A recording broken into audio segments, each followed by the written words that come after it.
Inside the Village. And what about for Canadian companies, Professor, as you touched on? Obviously, this is a great opportunity for them to really show their Canadian pride and put those signs up to let people know, hey, we're Canadian, we're the ones you go to. When you see companies that have started to do that, who's doing a good job? What are some interesting things you've seen, and how can companies take advantage of that? I think that evaluating whether some companies are doing a good job is difficult to say. What I would say about this idea of making it obvious that you are Canadian is caution against what I might refer to as maple washing.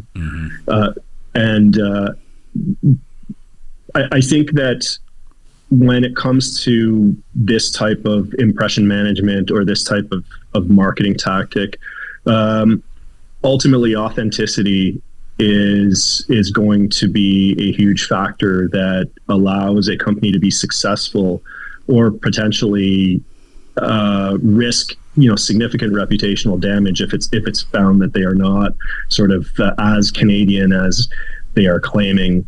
And so I think that it's the short term, certainly a fairly low cost opportunity to capitalize on public sentiment and try and grow market share and revenues and perhaps build some brand loyalty among Canadians. But the potential long-term effects and of reputational damage for those that are what I might call engaging in maple washing has to be taken into consideration as well. Is there an example, like you mean by maple washing, people who are not being... Well, Tim Hortons. I mean, look, Tim Hortons is owned by a large Brazilian-American conglomerate, and they're doubling down on being proudly Canadian. They employ a lot of Canadians. So, it is part of our cultural fabric as a country, I guess you could say, but it's not owned by Canadian. It's not owned by Canadians, right? That's right.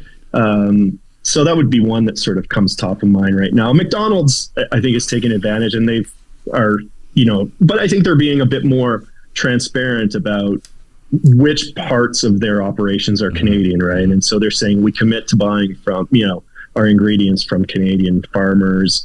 They employ Canadians. They're not necessarily claiming to be any more Canadian than that, right? So I think there's a distinction between what is Tim Hortons doing versus what is McDonald's doing, when they're largely the same at this point, when you really look at, where's the ownership structure and so on. It's interesting, as you said, Tim Hortons is doubling down on their... You got it in before I could. I'm glad we're thinking all on the same lines. But you raised a great point. You touched on this earlier, right? It's still that fine line, like, think of how many people are employed at Tim Hortons across Canada, right? So there is that. You might want to boycott a company like that, but you're ultimately still hurting Canadians who are living and working here. Is that just an impossible mission then? What do you do in a case like that?